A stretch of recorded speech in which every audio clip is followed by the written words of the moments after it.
There once lived a man who married twice, and his second wife was the haughtiest and most stuck-up woman in the world.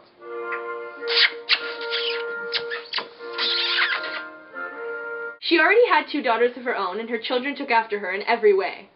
I'm so hot.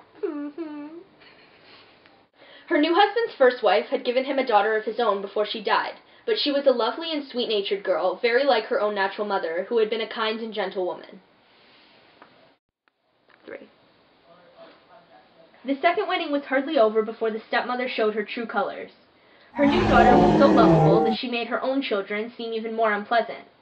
By contrast, so she found the girl insufferable.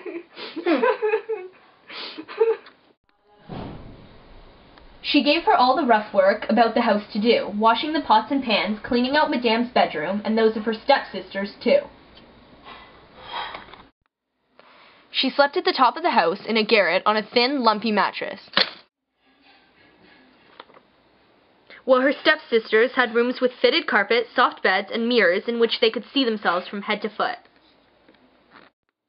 The poor girl bore everything patiently and dared not complain to her father because he would have lost his temper with her. His new wife ruled him with a rod of iron. "Father! Father!" Be quiet!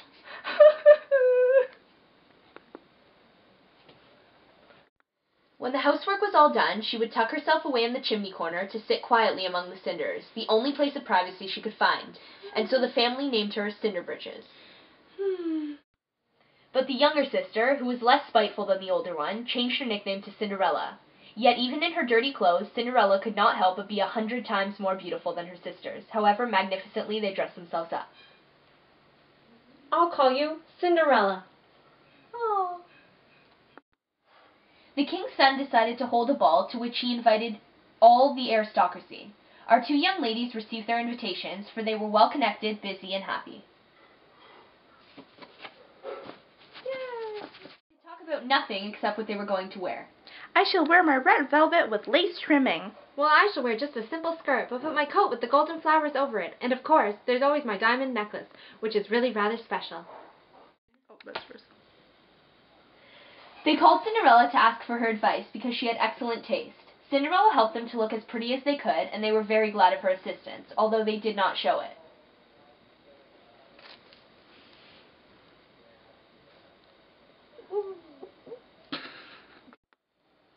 At last the great day arrived. When they went off, Cinderella watched them until they were out of sight and then began to cry.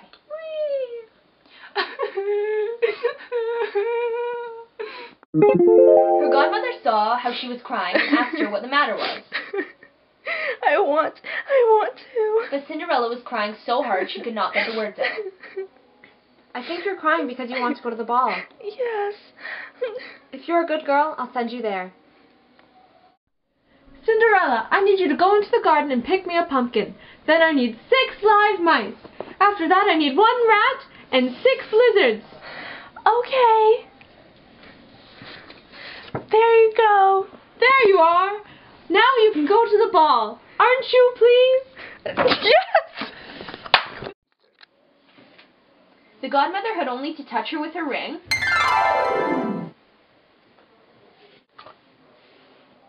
and Cinderella's workday overalls and apron changed into a dress of cloth of gold and silver, embroidered with precious stones. Then she gave her the prettiest pair of glass slippers. Now Cinderella was ready. She climbed into the coach, but her godmother told her she must be home by midnight, because if she stayed out the ball 1 moment more, her coach would turn back into a pumpkin, her horse to mice, her footmen to lizards, and her cloths back into overalls again.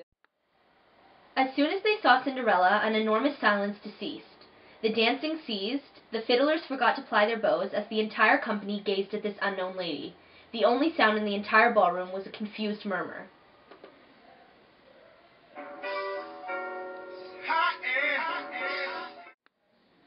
The king's son seated her in the most honored place and led her to the dance floor. She danced so gracefully. She was still more admired.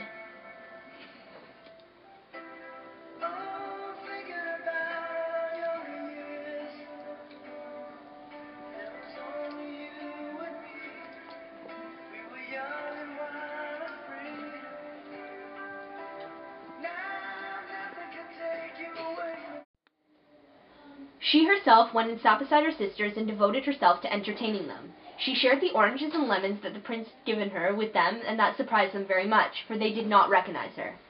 Cinderella then heard the chimes of the clock striking 11:45, made a deep curtsy, and ran off as quickly as she should. The next day, the sisters went off to the ball again. Cinderella went too. But this time, she was even more beautifully dressed than the first.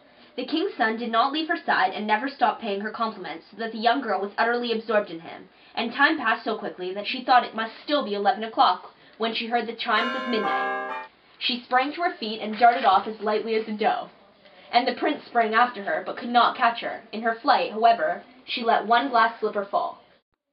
The king's son had found the glass slipper, and so plainly was very much in love with the beautiful lady to whom it belonged. A few days later, the king's son publicly announced that he would marry whoever possesses the foot which the glass slipper had been made. They made a start by trying the slipper on the feet of all the princesses, then moved on to the duchess, then to the rest of the court, but all in vain. At last they brought the slipper to the two sisters, who did all they could to squeeze their feet into the slipper, but could not manage it, no matter how hard they tried. Cinderella watched them and laughed, recognized her own slipper at once, and said, I like to try and see if it not fit me. Her sisters giggled and made fun of her, but the gentleman who was in charge of the slipper trial looked at Cinderella carefully and saw how beautiful she was. Yes, he said, of course she could try on the slipper. He sat Cinderella down, and as soon as he saw her foot, he knew it would fit the slipper perfectly.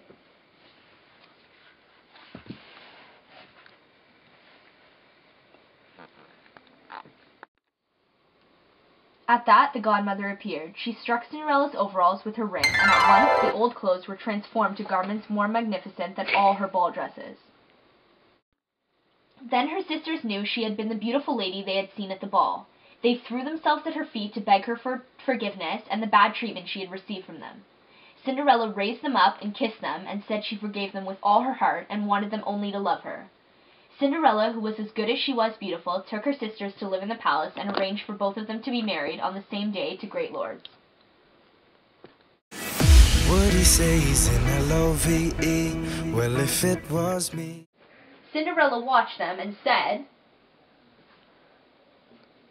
I like to try and see if it not fit me.